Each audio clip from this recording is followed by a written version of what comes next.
Hello everyone, welcome back to gear and gadgets. আমি আপনাদের সাথে আছি কাউসার। বর্তমানে সারা বিশ্বে করোনা মহামারী একটা ধারণ করেছে এবং এই করোনা আসলে সহজে আর আমাদের কাছ থেকে যাবে না, এটা নিয়ে আমাদের থাকতে হবে। তো এটার জন্য আমাদের কিছু সতর্কতা অবলম্বন করতে হবে এবং সচেতন থাকতে হবে, যেমন সামাজিক দূরত্ব বজায় রাখা এবং মাস্ক পরা, অবশ্যই সেটা মেনে চলবো। এবং যখনই আমাদের করোনার লক্ষণ প্রকাশ পাবে আমরা ডাক্তারের পরামর্শ অনুযায়ী ট্রিটমেন্ট নেব। তো করোনাতে দেখা যাচ্ছে যে মেন যেটা হয় সাধারণ সর্দি জ্বর কাশি এগুলোর মধ্যে হয়, প্লাস এটা থেকে কী হচ্ছে যে অক্সিজেন লেভেলটা কমে যায়। অক্সিজেন লেভেলটা কমে গেলে তখন আইসিইউতে পেশেন্টকে নেওয়া লাগে। তো আপনারা যদি বাসায় অক্সিজেন লেভেলটা মাপতে পারেন, যখন অক্সিজেন লেভেলটা কমে যাবে তখনই যদি আপনারা অক্সিজেনটা নিয়ে নেন, তখন দেখা যায় যে হাই ফ্লোতে অক্সিজেন দেওয়া লাগে না, নর্মাল অক্সিজেন দিলে চলে, তখন আর আইসিইউতে নেওয়া লাগে না। তো অক্সিজেনটা যখন বেশি কমে যায় তখন হাই ফ্লোতে অক্সিজেন দিতে হয়। তো বাসায় কীভাবে অক্সিজেন মাপবেন সেটার জন্য একটা হচ্ছে অক্সিমিটার রাখতে পারেন আপনার বাসায়। এটা একটা জাম্পারের অক্সিমিটার, এখানে দেখতে পাচ্ছেন যেটা জাম্পার অক্সিমিটার। এখানে মডেল নাম্বারটা দেওয়া আছে JPD-500E। এটা দুইটা ভার্সনে পাওয়া যাচ্ছে, একটা হচ্ছে চাইনিজ ভার্সন আর একটা হচ্ছে ইউকে। তো আমার কাছে এখন যেটা আছে এটা ইউকে ভার্সন। দুটোর ভিতরে কিছুটা ডিফারেন্স আছে। সো এই অক্সিমিটারটা ইউজ করাটা অনেক ইজি। এখানে দেখতে পাচ্ছেন যে স্পেসিফিকেশনগুলো দেওয়া আছে, স্বাভাবিক একদম তেমন কিছু নাই। এখানে একটা ক্যারিং ব্যাগ দেওয়া আছে আর একটা ক্যারিং স্ট্রেপ দেওয়া আছে, কোয়ালিটি সার্টিফিকেটটা দেওয়া আছে এবং এখানে আরেকটা ইউজার ম্যানুয়াল দেওয়া আছে। তো এটা ইউজার ম্যানুয়ালটা দেখে নিতে পারেন আপনারা, কীভাবে অপারেট করবেন, কীভাবে এটা রেখে দিবেন, স্টোরেজ করবেন, সেগুলো আপনারা এখান থেকে দেখতে পারবেন। তো এখানে যে ক্যারিং ব্যাগটা দেওয়া আছে এটার ভিতরেই অক্সিমিটারটা দেওয়া আছে। এখানে অক্সিমিটারটার উপরেই নাম লেখা আছে, এখানে একটা ডিসপ্লে দেওয়া আছে, একটা সুইচ দেওয়া আছে, ব্যাক সাইডে স্পেশন দেওয়া আছে, ব্যাটারি স্টোরেজটা হচ্ছে এখানে, এখানে ব্যাটারিটা থাকবে। এটা হচ্ছে ব্যাটারির লক, এভাবে লক হয়ে থাকে। বলতে হলে এটা এভাবে দিলেই এটা করে যাবে। ব্যাটারির ইনস্টলেশনের জায়গাটা এখানে। ডিজাইনটা অবশ্য অনেক সুন্দর করে করা অক্সিমিটারের ডিজাইনটা। এখানে হচ্ছে ফিঙ্গারটা ঢুকাবে আর এখানে হচ্ছে প্রেস করার জায়গা, দেখতে পাচ্ছেন। প্রেস করলে এই পাশটা খুলে যাবে। এখানে খুলে এখানে ভিতরে আমরা আঙ্গুল দিয়ে দেবো।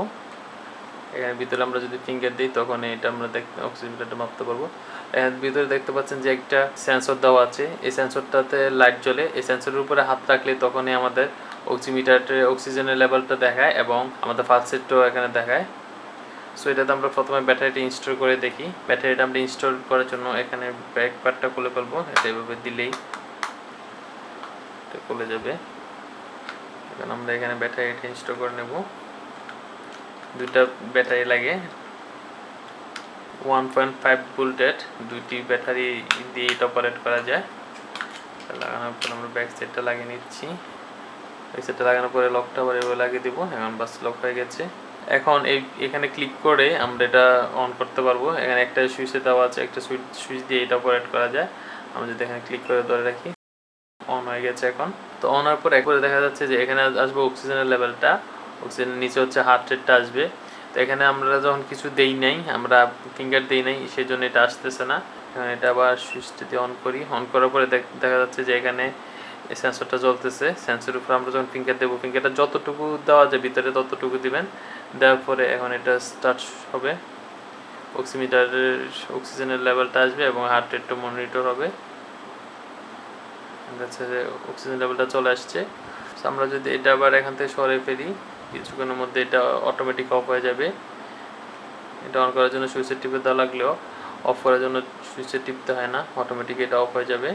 সো এই জাম্পারের এই মডেলটা দেখতে অনেক আকর্ষণীয়, অনেক সুন্দর লাগে। প্রায় সবগুলোর ডিজাইন প্রায় সেমই। অক্সিজেনের নর্মাল যে রেঞ্জটা আছে সেটা হচ্ছে 95 to 100। 95-এর নিচে থাকলেও বুঝতে হবে যে অক্সিজেনটা কমে যাচ্ছে, তখনই আপনাদের অক্সিজেন দেওয়া লাগবে এবং অথবা ডাক্তারের সাথে আলাপ করতে হবে।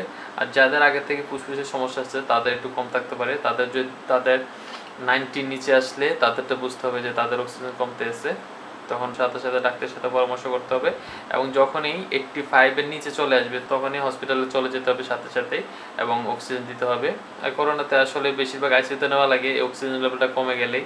যাদের অক্সিজেন লেভেল কমে না, অক্সিজেনের লেভেলটা ঠিক থাকে, তাদের আর হসপিটালে যাওয়ার প্রয়োজন পড়ে না, তারা বাচ্চা থেকে ট্রিটমেন্ট নিতে পারে। সো বুঝতে পারছেন যে অক্সিজেন লেভেল মেজারমেন্ট করাটা আসলে অনেক জরুরি এই সময়ে। সো আপনারা এই প্রোডাক্টটি সংগ্রহ রেখে দিতে পারেন, এটা আপনাদের জন্য অনেক হেল্পফুল হবে বর্তমানে। সো ফ্রেন্ডস, ভিডিওটি কেমন লাগলো সেটা কমেন্টস বক্সে কমেন্টস করে জানাবেন। ভালো লেগে থাকলে অবশ্যই থামস আপ দিবেন এবং আপনার ফ্রেন্ডদের সাথে ভিডিওটি শেয়ার করবেন। আর আমার চ্যানেলে নতুন হয়ে থাকলে চ্যানেলটি সাবস্ক্রাইব করে রাখবেন। দেখা হচ্ছে নেক্সট ভিডিওতে, ততক্ষণ পর্যন্ত সবাই ভালো থাকবেন। Bye bye.